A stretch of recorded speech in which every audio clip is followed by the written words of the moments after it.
Chapter 3. Our next story is of King Arthur and how he saw through that exact lens of seeing the bigger picture. Arthur, Excalibur, and Genevieve. It was a time of unease in England many centuries ago. There were legions of men that were trying to take control over England. These men went through the villages and towns with the mindset to seek and destroy. They left havoc, trauma, and destruction in their path. However, there was one man that was predestined to take on this journey of victory for the land and its people. His name was Arthur, and at birth he began his fated path. Two souls contributed to his destiny through his education, training, and belief systems. These two souls were Merlin, a wizard of renowned power and magic, and Esmeralda, a sorceress that lived in the mists of Avalon. This was a time between veils. Magic was the way among many, as was the conjuring of spells, ceremonies of the land, and the understanding and respecting of the ways of the elements. Merlin and Esmeralda were brother and sister, and through their vision of clairvoyance and claircognizant skills, they were able to see the impending future. What they saw was a time of absolute destruction and loss. If Arthur was not guided to be king, take the sword, and create a team of knights and leaders that would be known in the centuries to come. When Merlin and Esmeralda began to see these visions, they put a plan in place to provide Arthur with the schooling, the knowledge of the land, and the physical training that he would need to hold a sword of great power and magic. Merlin began to experiment with spells, channeling wisdom and knowledge from previous lives, placing this energy into objects. Merlin and Esmeralda knew a sword was the only tool that could defeat the legions of men that would arrive on the shores of England. The goal was to create a sword so powerful, with only one soul who can manage its strength and true power. Arthur was seen as being this soul, one of education and sheer strength through his warrior training. When the time was right, Arthur would have the ability to take the leap of courage to step up and unite the sword with his energy. The combination of the two would deem them unstoppable. Once Arthur was born, there was no time to waste. The agreement was made between the king and queen, Arthur's parents, that Arthur would undergo his training at the age of 6. Merlin was in Arthur's life as soon as he was born. He would tell Arthur great stories of war, justice, and leadership. Arthur felt comforted by Merlin and knew him as a grandfather figure, one he could trust and be entertained with his many magic tricks and spells. When Arthur turned 6 years old, Merlin took Arthur to the home of his sister, Esmeralda, in the mists of Avalon. The mists of Avalon was a creation through magic and sorcery to hide an island where others trained and learned the ways of healing, apothecary, and how to increase one's intuitive abilities. Some of these intuitives would become the seers and sages to the kings and queens. Arthur was taken to this hidden island to begin his education in leadership. During the many years of Arthur's training, Merlin perfected the spell, the wisdom, and the power held by the sword. Merlin and Esmeralda decided the sword would be placed in a stone in an area for all to see. When the one true beholder of the sword would pull the sword from the stone, all who witnessed this event could not deny that this soul would be crowned the leader, the king. This soul of honor would then take down those that sought to harm their people and conquer their lands. They gave the sword a name, for names have power and meaning and can hold an energy of great strength. The name was Excalibur, and Excalibur had a life of its own.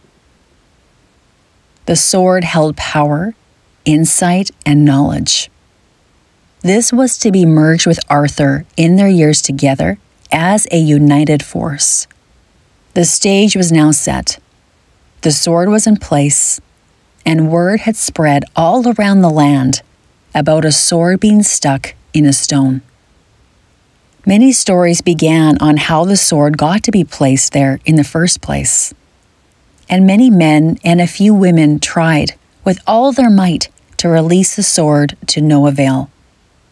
Many years passed, and Arthur was now a young man.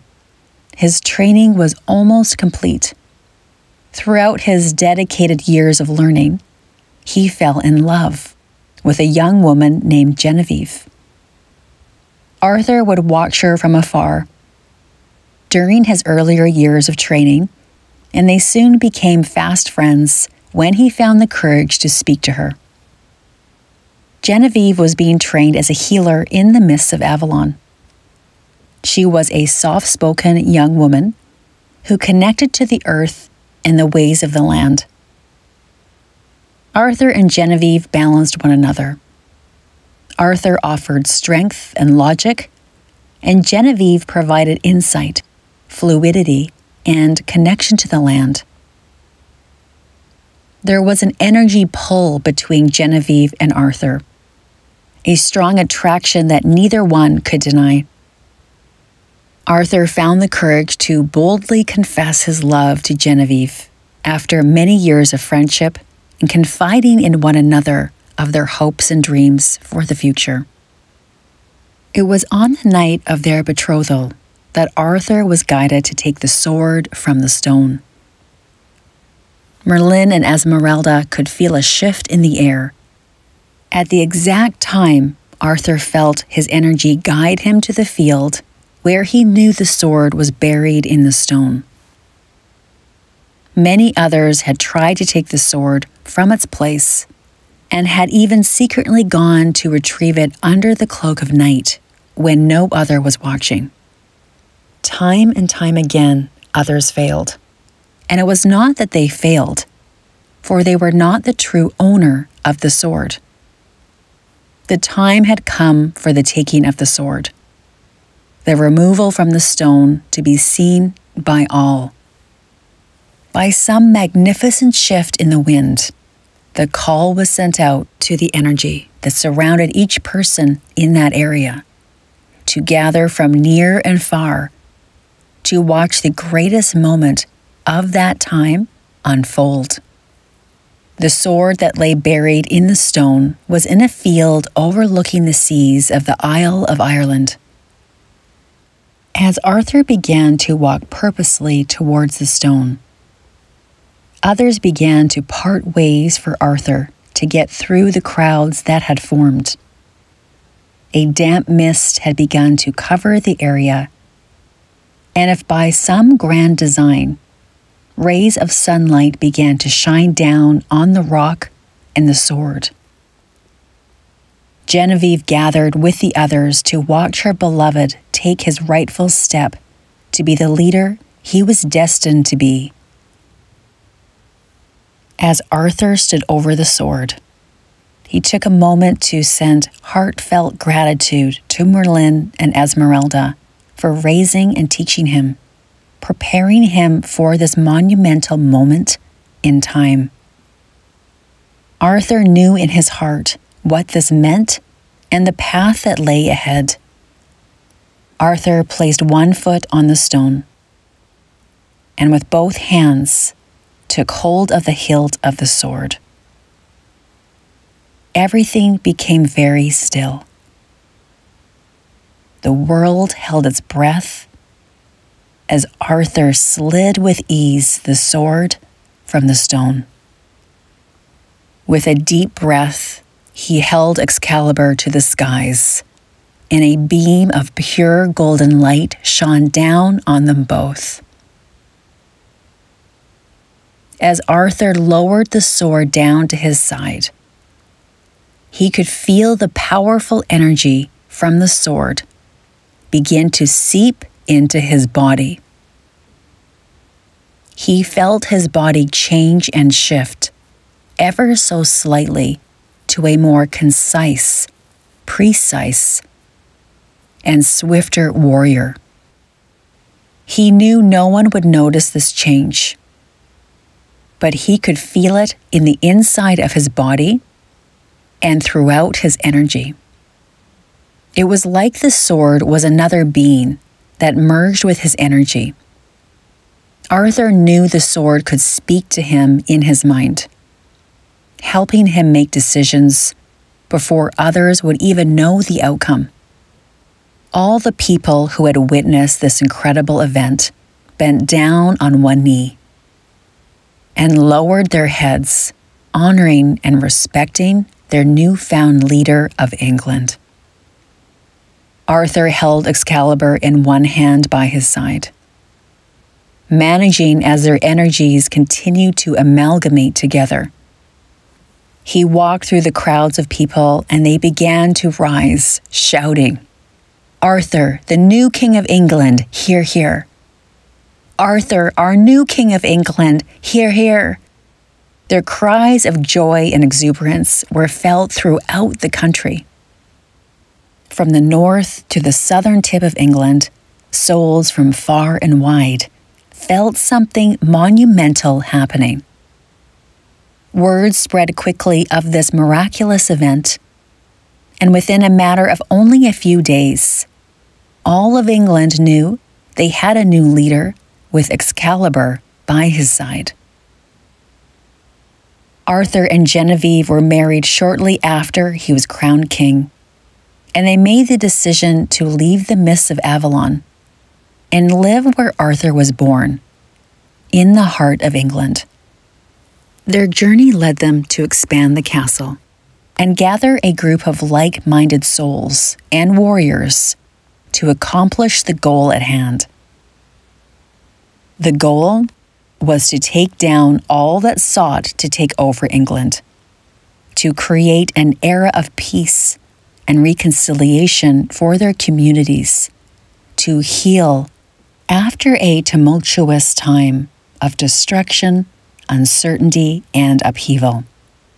Once Arthur and his group of comrades took an oath to serve Arthur, Excalibur, and the good of England, the Round Table was created. The Round Table's purpose was for each member to have a place and say in the decisions that would affect the whole of England. The deed was now set to send the message to all that sought to claim England that there was now an unstoppable force to be dealt with. Anyone crossing into England's land would suffer the consequences. When Arthur, Excalibur, and his companions began their battles, it was a sight to see. Anyone on the battlefield could feel the strength coming from Arthur and Excalibur, as together they defeated up to 10 men in a single blow. Gone was the time of communication and peaceful tactics. The battles that lay ahead were of no mercy. This was to set an example that no one was to underestimate the king and his group of loyal knights under any circumstances. These battles went on for many months until word had spread throughout Europe of the power that now lay upon England. A time of peace began after many battles were won, and a sense of exuberance was felt throughout the people. A sigh of relief and the feeling of safety moved throughout the land. Genevieve and Arthur had many great years together, creating the world that they wanted to live in. Gifts were bestowed upon the couple, and the famous knights of the Round Table from all around the world prosperity began to flow as trades opened up throughout England and other countries. Genevieve knew Arthur's destiny was one of the great feats for their people and land. And she too had a destiny, one that was linked with Arthur's, but one of her own will as well. Genevieve's destiny was one of promise and balance, uncloaking the hidden ways of spells and magic, to bring the healers out of the dark and for them to shine their abilities in full view for all to see. She saw through the lens of the bigger picture, wanting all to experience their intuitive gifts, realizing this was not limited to only a few special souls. Everyone had access to these gifts of insight, intuition, and healing abilities. And it was time to share this wisdom with all. This passion that Genevieve felt in her heart and soul would be short-lived. When Arthur was away many years later, others conspired against her and took her life to silence the truth, knowledge, and freedom for all. After Genevieve's death, Arthur went into deep grief and sorrow and found no way out of his darkness. The knights, his true companions, tried to help him the best they could. However, over time, Arthur began to drown his pain with the drink. This led to his death, and Arthur throwing Excalibur into the waters surrounding the mists of Avalon. This memory is not about despair or defeat. It is to show that following your guidance leads to a much bigger picture than you can imagine. Arthur and Genevieve followed their paths, and they accomplished what they set out to do. For Arthur, this was to join with Excalibur, defeat the ones that threatened England, and create a group of like-minded individuals to then lead England together. For Genevieve, she too completed her mission. She was the grounding force for her husband at home, and she set out to free the knowledge of truth to all. She accomplished a great many things that were not recorded during her time when she was alive. She created a safe haven out of the mists of Avalon for other intuitives and seers to heal others and create balance in their communities and kingdoms.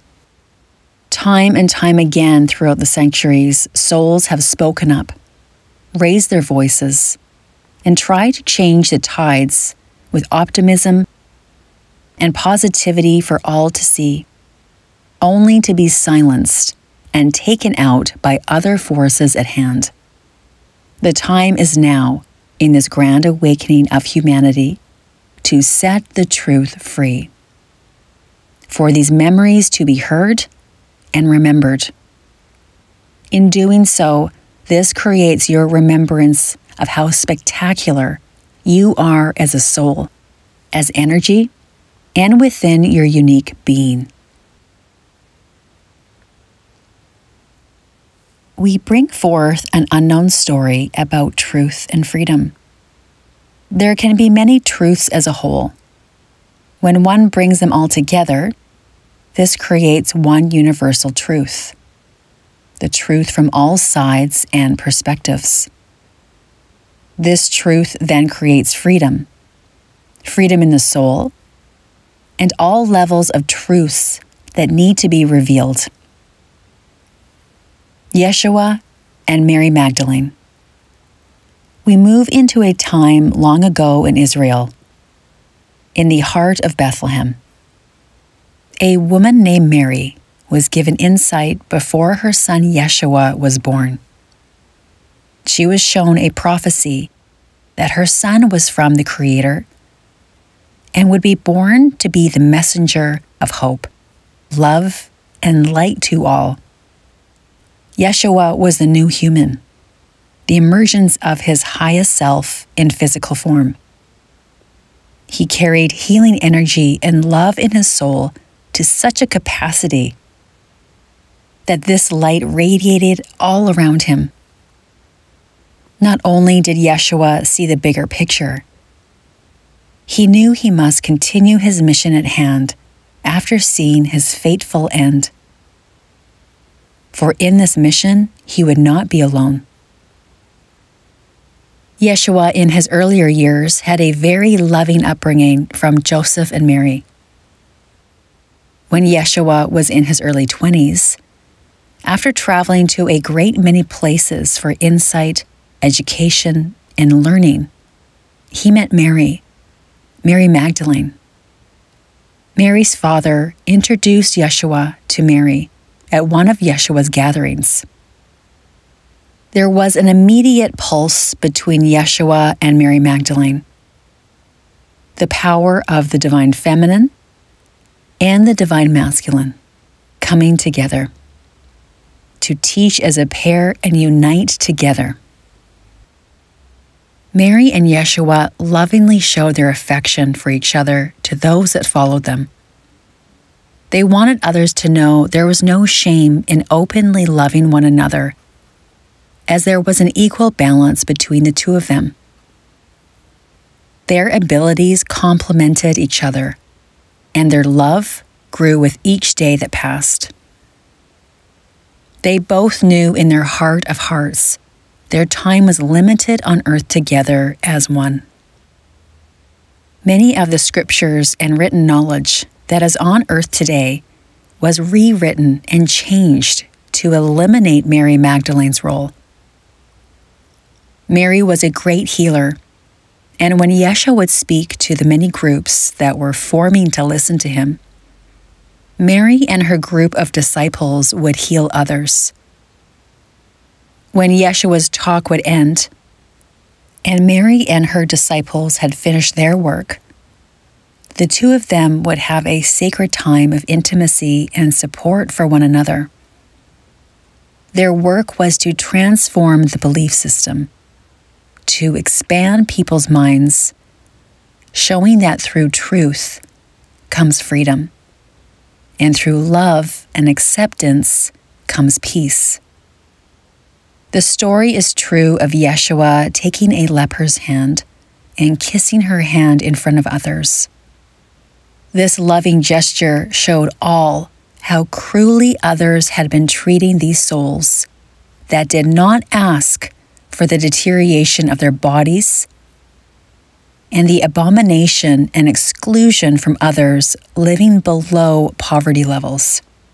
Yeshua healed the young woman who he kissed on the hand that day. This is but one example of Yeshua and Mary Magdalene's devotion to their mission of spreading hope and love to all. When the truth emerges, fear can set in for those that are scared and do not understand. Many belief systems teach you to follow certain rules and regulations, or you will be an outcast and looked at differently if you don't. An example comes up around your globe with getting vaccinated or not.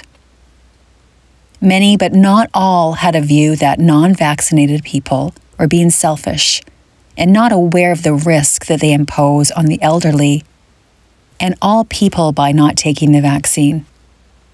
We ask, when you are given incentives, money, gifts, and the such to take something, ask yourself the question, why? For many non-vaccinated people, it has been a challenge to go against the grain. However, they too, like Yeshua and Mary Magdalene, knew to listen to their energy and their guidance, to follow their hearts, no matter how much it hurt, when you felt judged or condemned by others. Yeshua and Mary knew their time together was coming to a close. Their crowds were getting larger, and word had begun to spread throughout the lands of Yeshua's loving teaching ways.